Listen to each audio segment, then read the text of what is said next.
মাগুরা জেলা সদর, ঝিনাইদহ জেলার হরিণাকুণ্ডু উপজেলা এবং সারা দেশে নারী ও শিশু ধর্ষণের ঘটনায় অভিযুক্তদের ধিক্কার জানিয়ে হরিণাকুণ্ডু উপজেলা পরিষদের পক্ষ থেকে ও সর্বস্তরের জনগণের অংশগ্রহণে মানববন্ধন কর্মসূচি পালন করা হয়েছে।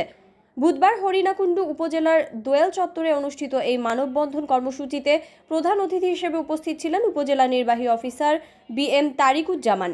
এছাড়াও উপস্থিত ছিলেন হরিণাকুণ্ডু থানা অফিসার ইনচার্জ এম.এ. রৌফ খান, উপজেলা বিএনপির সাধারণ সম্পাদক মোহাম্মদ তাইজুল হোসেন, উপজেলা কৃষি অফিসার শরীফ মোহাম্মদ তিতুমির।